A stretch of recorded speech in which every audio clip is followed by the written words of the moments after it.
Alrighty, let's get to the stack because I can make no more tobacco jokes. Okay. So on our way, so starting out, and this was controversial. We had Andrew Monaco on yesterday, and they literally dropped this like right after he was on, but we didn't get to it. This is Tony Catalina. By the way, no relation, Tony Catalina. Let me give you he works for the Austin American-Statesman. Okay. So Tony is doing a podcast for me over at All In Network, the All In Cowboys podcast. Tony is from Boston. Okay. He was working with Blogging the Boys for a very long time, and then they like reshuffled the deck when it came to podcasts. So RJ Ochoa, who's a very dear friend of mine, I said, hey, can you give me his name? He's like, yeah, are you guys cousins or anything? I said, no, my grandfather's name was Tony Catalina, but he's from Boston. Right. So we are not, as we can tell, related. Well, Garrett, where is my family from? It's all from College Station. Which all made from me College wonder. Station. Tony just got a job there for the Statesman and moved down. So he's about to meet a bunch of Catalinas that are going to get really confused. Like he'll be somewhere and he'll be like Catalina party of two, and then they're going to sit him down and they're like, "Oh, your cousin John's over here." He's like, "That's not. I'm different Catalinas." So apparently, when it comes to Italians, Catalina apparently.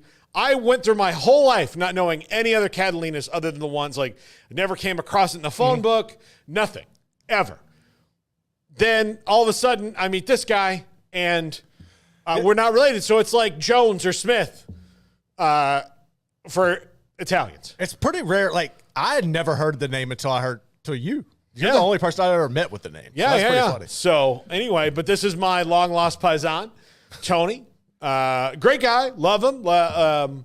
You know, we obviously became fast friends through our mutual love of the Cowboys and our last name. But yeah, so Tony, this is Tony Catalina, and this is the first look at the A&M jerseys. Garrett, your thoughts on these? I think I'm not totally nuts about the helmets or the logo on the helmets, but I do think these look pretty smooth. No, I mean, it's pretty simple. I like how they didn't really try to overdo it. I think you could have done – I honestly would have liked it if they would have took the white and outlined it with the maroon to make it pop a little more. Yeah. As far as the helmet goes, I kind of like the script Aggies. I think that you've seen a lot of the script style come back this year. It reminds me of like Little League Baseball or something where you had the script across the jersey. No, I like the look. It's just not as clean as those white LSU ones. Yeah, I would. I mean, it is. It's the blackout. It's all that. And yeah, it's going to be a great one. This is the best game in the country this week as far as ranked versus ranked. But when we come to that, there's only a couple. Illinois, Oregon, A&M, LSU. Yeah. There's not like Notre Dame, Navy. There's like 3, maybe 4 ranked on ranked matchups this week. And that means we're probably going to have another week where nothing makes sense. Oh, there's going to be some ridiculous upsets and all sorts of things. Yeah, it'll be utter chaos on Monday when the AP poll rolls out because that's how it always happens. Yeah, absolutely. So, Garrett, I'll just say in the pick'ems, I'm going to ride with LSU. I'm a big history guy. A&M has never beaten LSU when they're both ranked. Correct. I think A&M's style of play is more efficient currently than LSU's, but I don't know what they're going to do about Kyron Lacey. That's a matchup I don't think works out well for them. And LSU's Blaine Baker's got everything kind of pointed in the right direction. I'm not sure A&M has the volume of playmakers to make a huge difference in this one. I do think it will be very close, though. See, I'm the opposite here. Maybe it's just because I'm pessimistic and super nervous about this game, but I took A&M because I think A&M's defense, especially their defensive line, that's going to be a fun battle. The A&M defensive line versus LSU's offensive line is going to be remarkable. But I think A&M's got the guys up front that are going to make things difficult for Caden Durham to get loose. And I think if you look at the success LSU's been able to have, it's because Caden Durham finally got that rushing attack going where they haven't had that in the past couple of years, a real rushing attack outside of Jaden Daniels last year. But Nussmeier's not a mobile quarterback. So if A&M could shut down the LSU rushing attack, I think it's going to make it more difficult for LSU to move the ball on their defense. I like Mike Elko's style and approach to this. Him being a defensive-minded guy makes me kind of think the Aggies, plus that atmosphere and everything, I'm a little nervous. I took A&M to get this dub. Okay. It hurts. Here's what I think. I think it's going to be very close. I don't think either of these teams has the capacity to be blown out. Like they're just good. They're just good teams. So I don't think it by that, but I do think, and if it's two quarterbacks who to me are very similar in Nuss and Wegman. Oh, they're very similar. They're very, very similar. And I would not be surprised to see Marcel Reed get some go in this one as well, just to change it up, especially in the red zone. Mm-hmm. I wouldn't be surprised. But, I mean, if you watched A&M versus Mississippi State last week, when they got down inside the 10, it was Le'Veon Moss and Amari Daniels just like, all right, give them the ball and let them go score. They have not had this kind of rushing offense in a long time. No, Moss is really good. Yeah. He's really fun to watch. I also think like another thing that kind of is against LSU is you're coming off of 2 back-to-back rivalry games. Mm-hmm. And how much energy did you exert in those? Especially, I know the Arkansas game was more of a landslide, but that's still, to me, that's got to become a factor in there somewhere. Yeah, and this one is so it's probably a bigger deal to A&M than it is to LSU. Absolutely is. But yeah, neither of them want to get that second loss. And they both so yeah. It's very close. Mm-hmm. And they're both like, if you really look at the teams, they're both similar, right? They're both very similar. So it's hard for me to peg how this is going to go down. Mm-hmm. They both have really good offensive lines. They both have really good linebackers. When Caden Durham is healthy, they both have really good running games. Outside of Caden Durham, what was surprising to me was I kind of thought LSU's offensive line the last couple of years might have not have been as good as advertised. Mm-hmm. But when Caden Durham came in and started running the ball, it's like, oh no, they just, for whatever reason, a place that grew running backs, right? Dandelions. It just kind of pop, one goes away and spreads its seeds all over the place. And then all of a sudden, bummer, we lost this guy. Okay, well, now there's Leonard Fournette. Oh, Leonard Fournette's gone.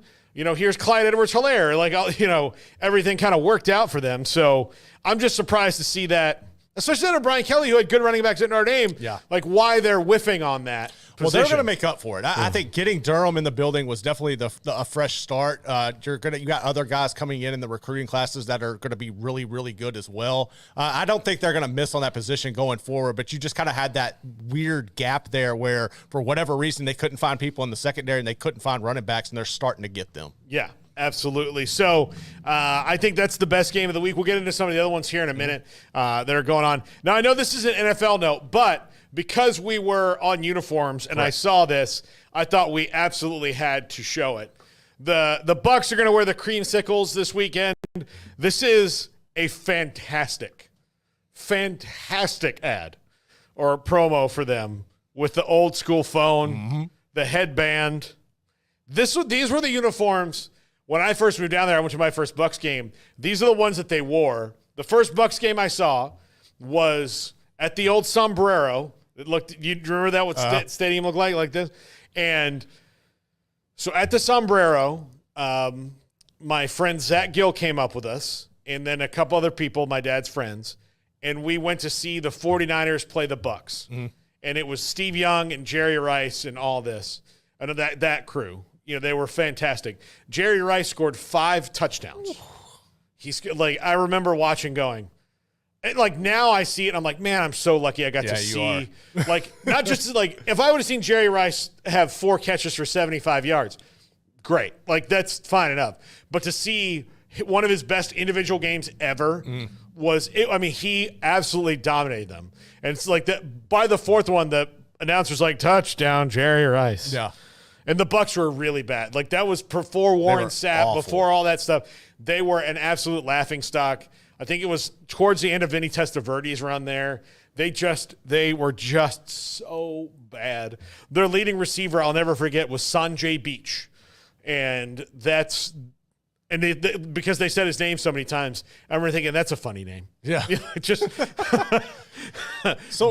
As far as those how do you like those uniforms better than like growing up? Look, I hated those when I was little. Here's the thing, and it's pure nostalgia. It's pure nostalgia. I love them. I don't think they should wear them all the time. I like this. I'm more of the pewter power. I think that looks way better than these all the time. But I like that they can rep these a couple. I think they should do it.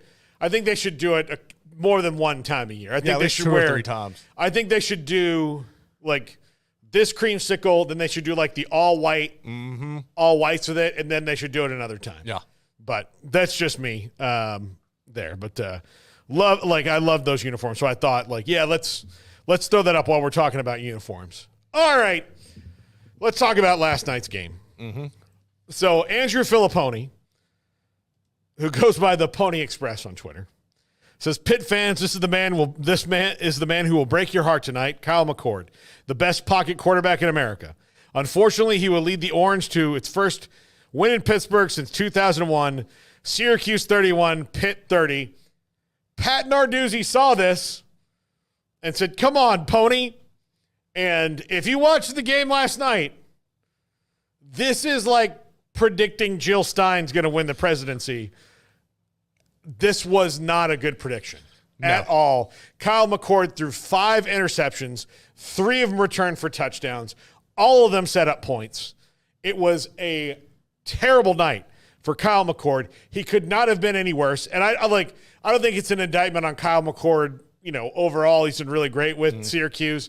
I think it is a compliment to Pat Narduzzi and Pitt's defense, and they are 7-0 now, and they are 8-0. Like they're undefeated, and they're a contender in the ACC.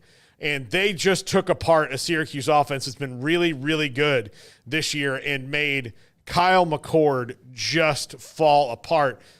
He threw that early pick 6, and then he never got it back mentally. They're in his head. He made a ton of bad throws. One of them was a tip pass that was returned for an interception, but even then, he was so off last night, he could have easily had 10 interceptions.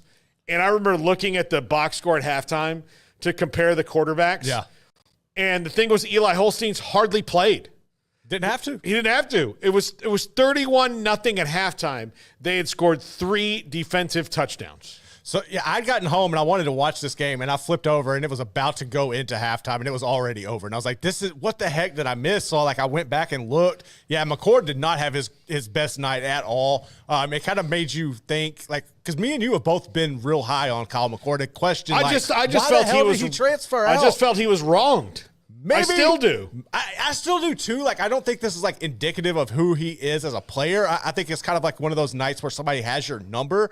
But at the same time, you could see some of the flaws in his game and why people were questioning if he was the guy at Ohio State. And you kind of see maybe why he hit the portal. But I think that Syracuse is still going to be fine, especially with Fran Brown trying to, just first year there, trying to get things going. They're going to be good, but it's more so on and like you mentioned, what Narduzzi's been able to do at Pitt this season. I think they're having one of those special years where you got the right quarterback in there. Everybody's bought in. Because it seemed like last year, at times, Narduzzi kind of lost the locker room, and you were wondering if he was even going to make it. But for whatever reason, everybody's bought into what he's selling up there, and he's got the Panthers rolling. Yeah. All right. Next up, Texas defensive back Andrew McCuba, listed as doubtful at Vanderbilt this weekend. There had been pessimism that he'd be able to play for the Horns. So bad news for Texas, but good news for El Rincon. Yo. Diego Pavia. He's obviously got another shot at it. This is Diego Pavia is a guy who grew up, idolizing Johnny Manziel. Mm-hmm. Johnny Manziel never played against Texas. Nope. Actually, Johnny Manziel grew up wanting to go to Texas. Yeah. Then they completely ignored him, and he went to A&M. So maybe, just maybe, he gets to do what Johnny never did. I think Texas bounces back this week. I feel bad for Vanderbilt that this is when they're getting Texas. I think you'd rather get somebody like they did. They got Georgia off a high. Right. Georgia had this exhilarating game against Georgia and won, and then they were able to, play keep away from them for so long in the game and just took the wind out of their sails. Honestly, Alabama should have lost 3 games in a row right now. They really should have. South Carolina kind of bailed them out there at the end. But, yeah, I think that still think it'll be interesting, and not having McCuba, who's one of the best safeties in the country, It's fantastic. Transferred in from Clemson. He is an Austin native. Went back home to make the defense even that much better. I don't think Pete Kwiatkowski is going to miss a beat, but I do expect Vanderbilt to. Oh, they're going to put up numbers. They're going to put up some numbers. They're a good team. So no, it's going to be a fun matchup. Yeah, I think Texas though bounces back. Yeah, probably emphatically. You're not going to lose to the state of Tennessee twice. No, wait, that was Georgia that beat them. Anyway, You're not going to lose to a team like Vanderbilt when you get beat by Georgia. I think that if they were able to pull that win off, then maybe Vandy would have a chance here. I still think Vanderbilt can put up some numbers on this team, but at the end of the day, Texas is so explosive, and while you're not going to have Makuba, I don't think this is going to be a matchup where you're able to really exploit that if you're the Vandals. Commodore, so we'll see. Yep. Grayson Grunhafer gave us this next stat. He is coming up here in just about half an hour. Baylor football home conference games. It says non-conference games, but these are conference games. Since October 22nd, 2022. They got rolled by Kansas State 31-3. They lost to TCU 29-28 in a game where TCU didn't take a timeout to kick a field goal. They lost to Texas 38-6. They lost to Texas Tech 39-14. They lost to Iowa State 38-18. They lost to Houston 25-24. They lost to West Virginia 34-31. Their last Big 12 Conference home win, October 22nd, 2022, 35-23 over Kansas. And had they not played really well in the second half, or had they not played really well in the first half, Kansas had made Jalen Daniels was playing in that game. They had made a push to come back. That was before, of course, the magical Kansas year of 2023. But this was the, hey, we're a bowl team now, right? Kansas team that they, honestly, I think Baylor scored one touchdown in the second half. It was 28-23 late, and then they scored and kind of put it away. But in the second half, Kansas had kind of exposed them a little bit. And then you see what happened after that for the last couple years. It's been not good. No, it hasn't. And look, this is one against Oklahoma State that Baylor has no reason to lose this game. And I think Craig laid it out pretty well the other day where he was talking about all the goodwill you built up, you're going to lose if you lose this game against the Oklahoma State. I think, man, Alan Bowman, I don't trust him at all. I think the Baylor's defense can rattle him and make him throw a lot of interceptions. I still don't know how healthy Ollie Gordon is in this game. And if Baylor can contain him anyway, like they did Taj Brooks last week, that's definitely going to be beneficial to them. And honestly, if they could pop him a couple times early on and make him think, I think that can help them as well. I just don't know if you're going to see the same type of offensive explosion like you possibly should with as beat up as Oklahoma State's defense is. But I just need to see it from Baylor in back-to-back weeks before I can get confident in this team, really. Yeah. That's kind of where I'm at with them. I think they're going to win, but I need to see some consistency, and they owe it to their fan base, in my opinion. All right. Garrett, outside of LSU and A&M, is there a game that's better this week than the one that's happening tonight, Boise State and UNLV? No, there's not. I don't think so. I think there's some other good matchups out there, but to me, those are the best two games of the weekend without a doubt. And I think I wouldn't be surprised if UNLV can hang with Boise, but I think Ashton Jitty, there's just going to be too much of him for them to slow down. It's going to be a fun game. Yeah, I agree with you. I can't wait for it tonight. It's going to be a good one. And this is a really interesting weekend in the Big 12. We've talked about it a lot, and we'll talk about it later in the show with Josh Neighbors. But the most curious game is BYU and UCF. Right. Does BYU go in and on the road kick UCF while they're down, or does UCF pull themselves up off the mat? Can Baylor win 2 games in a row? Can they really do that? That's not something we've seen. Is Tech really on the way down? Can they go win on the road in Fort Worth? A lot of people picking TCU. West Virginia and Arizona, they both need a win really badly, especially West Virginia. Nothing's going to happen to Brent Brennan's year one. No, he's fine. This game is not critical to him, but it's very critical to Neil Brown to get a win and get a win soon because they have not won in a little bit. Utah and Houston, not a game I'm going to watch at all. Not at all. Just not. Kansas and Kansas State, I will take a little peek at. And then Cincinnati and Colorado. By the way, I want to see some of the 2:30 games because I'm going to Baylor and Oklahoma State this week. So I'll be making my first appearance and my second appearance the next 2 weeks at Baylor games. So looking forward to that. Yeah, I guess. I'm sitting in the stands, with people. Right. Yeah. I mean, I get that. It's just, but yeah, I was like, when I was at that SMU game a few weeks ago, it was like I'm sure it was like when they like take a lion back out to the wild and they just kind of have to watch him. I'm like, all right, he's not getting fed. Can he like hunt? Can he hunt? Figure it out. Yes. I was just, that was me the whole time. So yeah, we'll see how I do in a different environment. Right. I think you can handle it. So I've been to plenty of baseball games and sat in the stands, and that's never been a thing for me. Mm-hmm. But baseball is it's different. It's like I like to go to baseball because it relaxes me, and then it gets exciting in periods. Mm-hmm. So, but like football's like in basketball are tense the whole time. Basketball, I was in Allen Fieldhouse, and one of those damn gnats just went up my nose. Oh, it burns! It burns. Oh. You good? God, no. I'm going to let's go to break so I can take care of this before we get Sam Kahn on. Oh, right. I'll break it.